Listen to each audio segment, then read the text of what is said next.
guys, it's Rosebud and welcome to my channel. I hope you're fine, I hope you're great. I hope this video finds you well. Yes, I'm now going to grab a cup of tea. I'm going to put myself some cola. Please grab your cup of tea, your cup of coffee, your glass of cola or a glass of wine as you may like. Cause today is story time.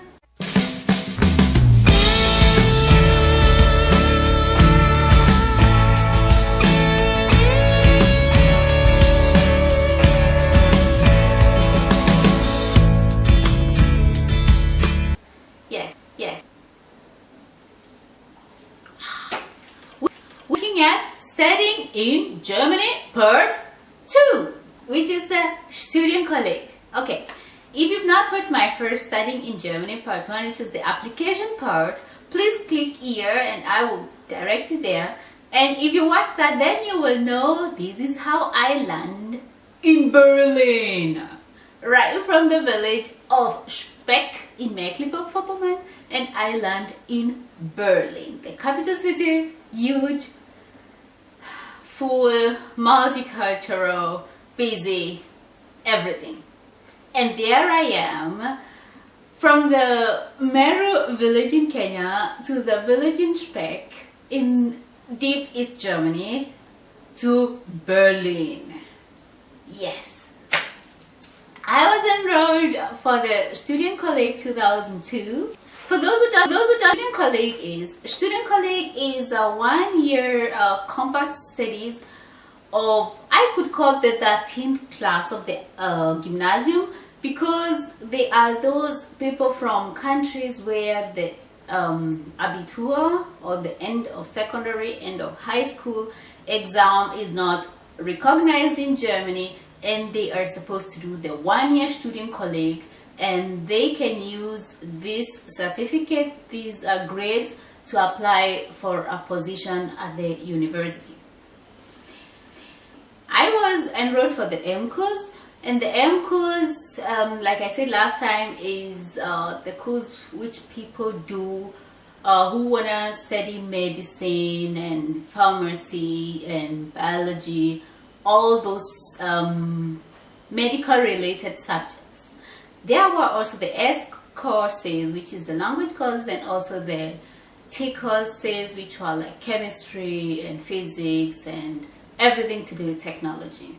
Okay, having that said, let's first come in Berlin. Okay, I landed in Berlin. I had no idea what I was expecting.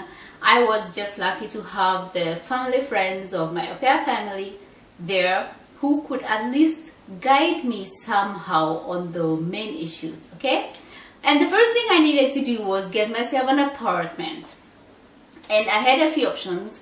I could just get a normal apartment, which I could not afford, so that was out of question. Second one, I could get into a WG, which is like a common living arrangement of a few people sharing an apartment and sharing the cost, which would be kind of nice to have people that you interact with, that you get to know, that you have a direct contact with, since you don't know anyone else in this city. Or I could get into a student hostel. Okay, the latter was the case. I applied for a student apartment and I got in. It was in Weißensee, which is like the northeastern part of Berlin, quite east Berlin, I would say. The apartments were quite cheap. I was so lucky. I think I had the cheapest apartment in the whole city. It was costing 165 euros per month. It was including everything. It was like the warm rent, and also including the electricity and also the internet. It was really amazing. 165, and it was 30 square meters, I would say. And it had in it, you know, a wardrobe, a bed with a mattress, and a desk, which are quite the essentials that I needed. I was so happy. I was like, thank you God, really. Every minute of the day I was just like, thank you God. I could not believe how blessed I was, because I came with my luggage, didn't even have anything at all, just my clothes like I had in my au pair family. But my au pair mom had given me some cutlery, like 2 spoons, 2 forks, 2 plates, a pot, and just the basics. And she also gave me some bedding, so that was really cool. But apart from that, I didn't have any furniture at all. So I was really thrilled to get into this little apartment, which looked like heaven to me, and I had everything in there. And I was like, this, God must have really sat down and planned this for me, because there is no other way I could have explained that. It was just amazing. Yes, so I had my apartment. I got in. These apartments in Weissensee, they were like a high building, and it was divided into little apartments, and every apartment had like 4 rooms, a kitchen and a bathroom. That means we could share every apartment 4 people. In the time that I got there were just 2 inside, so I was the 3rd one. So we were 3 girls, and we could sometimes cook together or not. We did that quite rarely actually, but it was okay for me. So yeah, and then after some months another girl came in, so we lived there for the whole year, 4 girls. It was really amazing, so crazy amazing. And the place was quite nice because there were some shopping centers around. The worst thing about this place is, or the only bad thing about this place was, it was really far from the Studienkolleg itself. That means I had to travel almost 1.5 years, 1.5 hours every single morning to come from home to the Studienkolleg. Yeah, which shouldn't have been a problem actually, since I'm quite a morning person. The only problem was I somehow had to survive in Berlin, which brings us to the second part, which is the jobbing. So I landed in Berlin. I had done some saving during my au pair time. I couldn't save much since I had to pay for my language course, and my language course was in Rostock. So I had to travel to Rostock twice a week and back, and it costed quite some money. So, but I really saved whenever I could, and I had some money left aside from my au pair time. But it was not a lot. So somehow I had to get to some money somehow. So the first job I got in Berlin was cleaning a pub. And the problem is, the pub was opening at 5 in the evening, and Studienkolleg was ending at 4. And there is no maid from school and going to work at 5 so they may open at 5. It was almost impossible. That means in the morning I had to wake up so early so that I can go to work for an hour and a half, and then continue the 1.5 hours to Studienkolleg. I had to wake up at 4.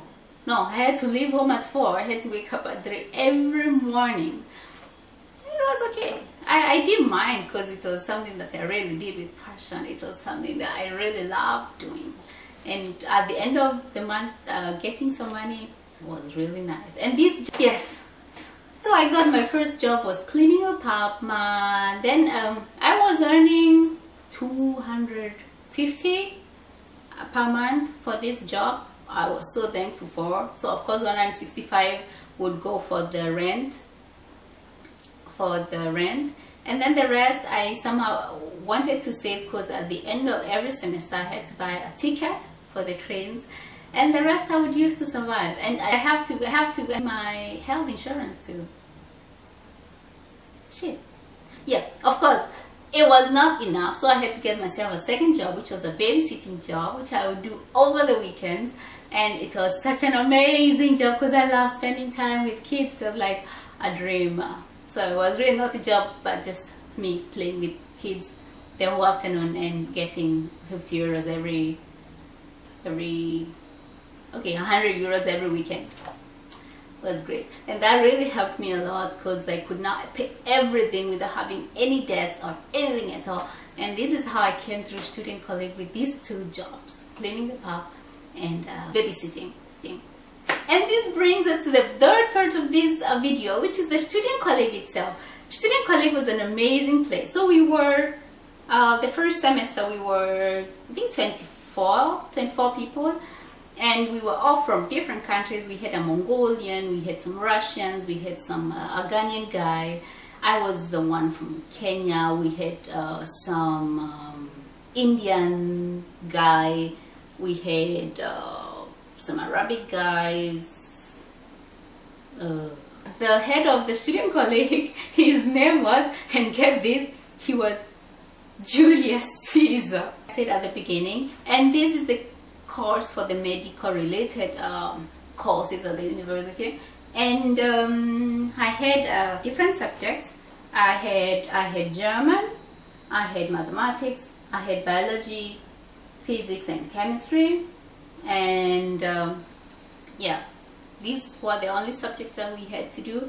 And after 2 semesters you do the Feststellungsprüfung, and yeah, you get your grade, and with this grade then you can apply to the university and do whichever course that you want to do. Of course, it has to be a course which is covered in the Studienkolleg course. So anyway, that was Studienkolleg, and after the Studienkolleg I got my grade, and with this grade I would use the I would use my Studienkolleg grade and my Kenyan high school, the KCSE grade, to apply to the university.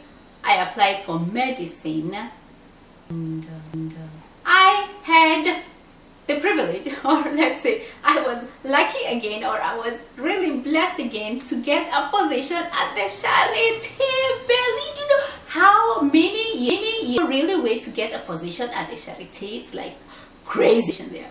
Yeah. But it's just right away. So please tell me if this is not a miracle, yeah, isn't it? Yeah. And then I got where I was going to say the word yoo-hoo. Yeah, I was. Yeah, but let's see how it goes. Please join me next time for another session of Story Time Studying in Germany Part 3. Until next time, thank you so much for watching. If not subscribed, please do, because I do post every week. Until next time, please stay blessed. It's your girl Rosebeth. Ciao!